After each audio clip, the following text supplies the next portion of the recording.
That's him.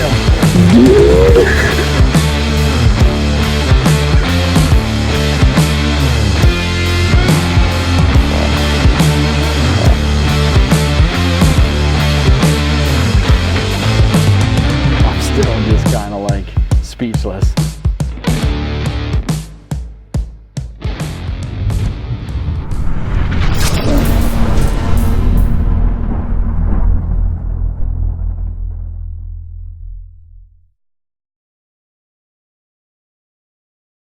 Hi, and welcome to Whitetail Edge. I'm Ben Rising, your host, and on this episode of Whitetail Edge, we're going to be following Kyle Kinsey, a really good friend of mine. Kyle's been self-filming himself the last few years, and he's done a great job. You know, it's hard to self-film yourself on any kind of a deer, let alone big bucks. And, you know, everybody wants to have a camera guy in the tree, but, you know, Kyle just sometimes doesn't always have that luxury of having somebody with him by the time he's able to get home from work and get after a deer. Once he figured out where Stubbs was at, moved his redneck blind in there, got it set up, and it was just a waiting game for when the weather was going to be right and everything that he needed to make it happen. Hi, I'm Kyle Kinsey from Whitetail Edge. We're going into 2018 season, and this hunt is about a deer I call Stubbs. This deer was not the target buck I had in mind for the 2018-2019 season, but my target buck actually disappeared, and Stubbs showed up in November. Well, he would never come daylight at all. I never had one daylight picture of that deer ever. He was always at night running during rut. So coming into rut, late October, and that's about the time when I try to get my wife out in the tree stand with me because she can't handle the cold weather, where she was after a deer we called double deuce because it had split brows on both sides.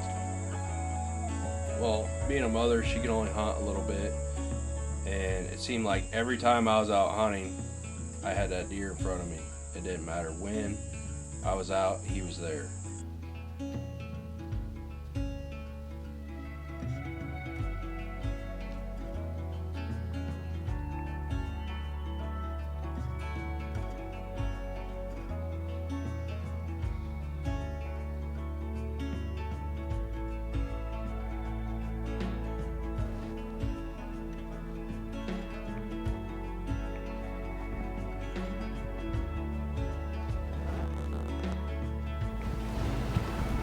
I'm covered up in deer right now. That buck just got a bunch of footage of.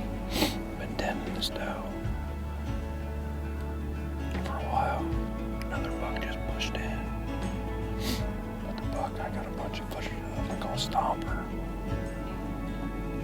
He's a 4.5-year-old eight. That's my wife's deer. I've seen him every time I've been in the tree, doesn't matter what state.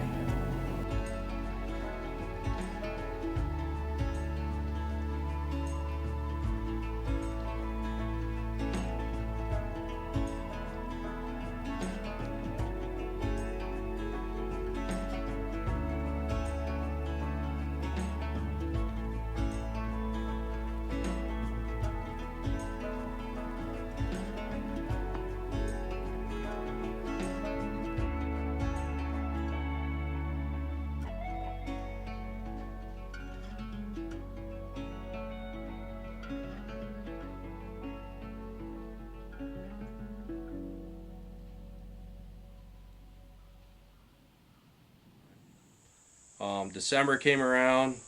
I didn't hunt much because the weather was so warm last year in December that the way I hunt late season, the deer were just not hitting the food, not hitting the bait.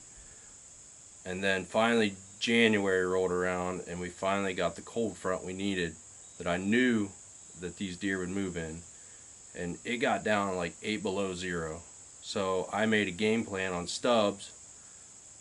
I pulled a ground blind from another farm, a redneck ghillie blind, took it over and set it in place about 75 yards away from his bedroom where I thought he was living. Well, finally, January 19th, that morning, I got a picture of him, 5:30 in the morning. I knew he was there, so I said, I'm going in that night after him. Well, I just got to my farm here. It's January 20th, and we just got a big snowstorm this weekend. And, I'm over here after Stubbs. He came in last night on the Spartan at 6:30. He was at my redneck feeder. And then this morning, he was at my redneck feeder at 6:30 also. So, it's cold. I know he's gonna move. I know he's close, being he's coming in that early. So I'm gonna go get in the redneck, my buddy heater, and stay warm tonight. Hopefully he comes in. Hopefully let this prime meat. I've been waiting to shoot a deer at this bow, so wish me luck.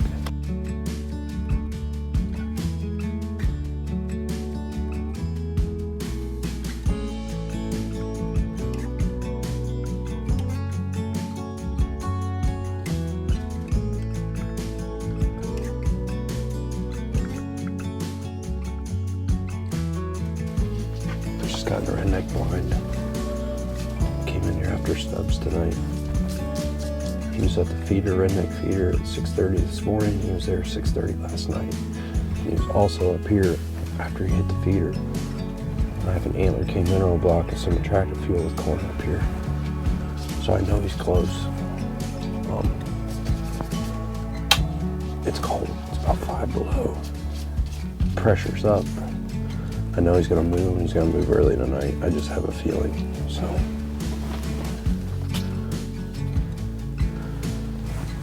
This will actually be the first time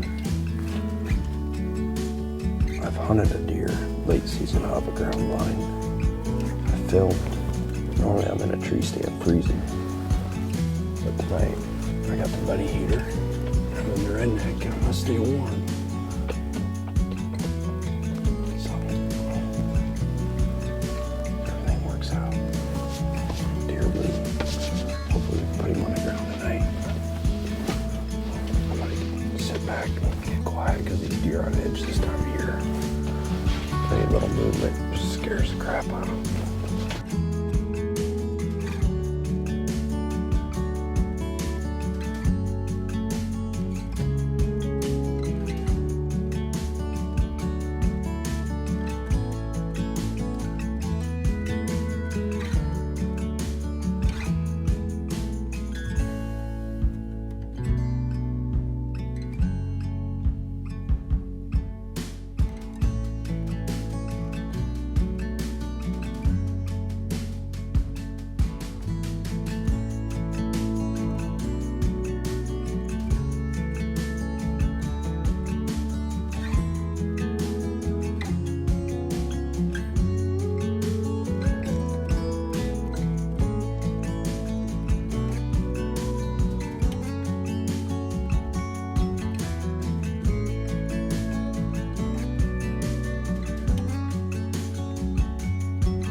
3 bucks came, 4 bucks came in. Smoked. Oh, I kid you.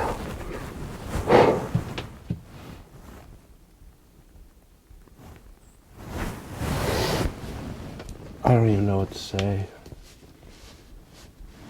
I have no clue what to say. This year has been so tough.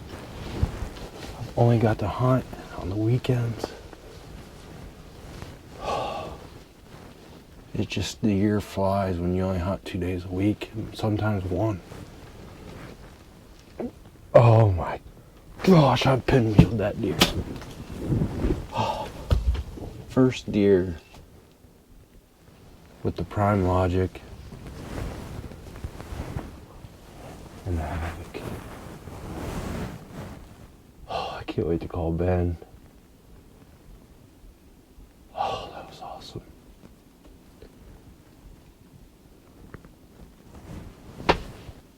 I don't know what to say. Carrying my bow, camera, and tripod.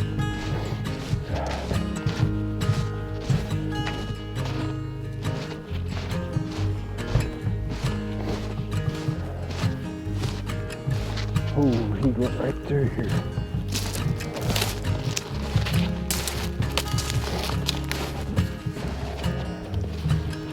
Yeah, he's beating feet. Oh. Oh. Look at that old sucker.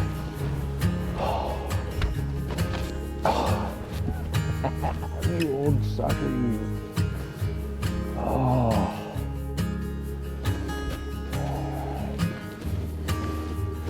Normally I'm hunting in a tree stand this time of year. Freezing. This is the first year. Broke that to split. Just cool deer, big, heavy, old deer. This is the first year I've hunted out of a ground blind for deer. I filmed some, but not hunted personally. And it's different.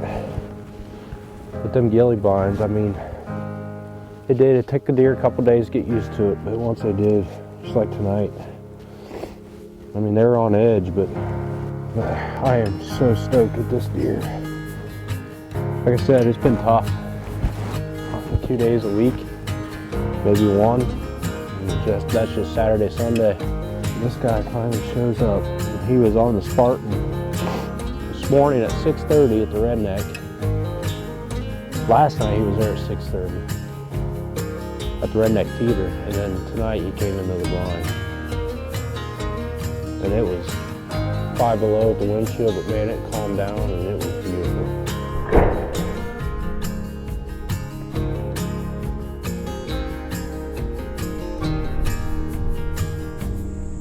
So after I got Stubbs down, I was ecstatic because we had 2 weeks of season left. I mean, I hunted hard all year when I could hunt. I literally get 2 days a week to hunt, and it makes the season go fast because I work every day throughout the week. I get Saturday and Sunday, and that's it. So my season flies. And to be able to finally get a deer 2 weeks left on the ground, I couldn't have been more excited. So I'm pumped for 2019 season. As we sit here today, it's opening day of Ohio bow season. And Javen's coming tonight. We're going after a big deer called DKM. And the way he's been acting, it could happen tonight or it could not. But I hope it does. And if not, it'll be a chess game the rest of the season. And wish us luck. Thanks. So as you can see, Kyle's hard work paid off. He was successful. You know, he used all the information he could get, from Spartan cameras to the timing, the weather. You know, those are all factors that separate good deer hunters from just the average guy. When you bide your time, you wait for all those things to line up, it's going to make a huge difference in your success factor. You know, like we say here on Whitetail Edge, hunt smarter, not harder. You know, it's fun to get out there and hunt and spend time in the woods, we get it. But if you're after a really big deer, really use your smarts about it. You know, put the wind, the moon, the weather, everything in your advantage, you know, to take those steps when it's finally time to move in and execute, you know, taking this deer out. And that's exactly what Kyle did. It paid off. He self-filmed himself. It was cold. 8-degree weather. I mean, just tough weather out there. And, I give him kudos to that. It's tough to film yourself like that, but it was the one factor that got Stubbs on his feet, and it was his demise. Hey, thanks for watching Whitetail Edge. Follow us on Facebook and Instagram. Subscribe to our YouTube channel, and keep watching us on Mossy Oak Go.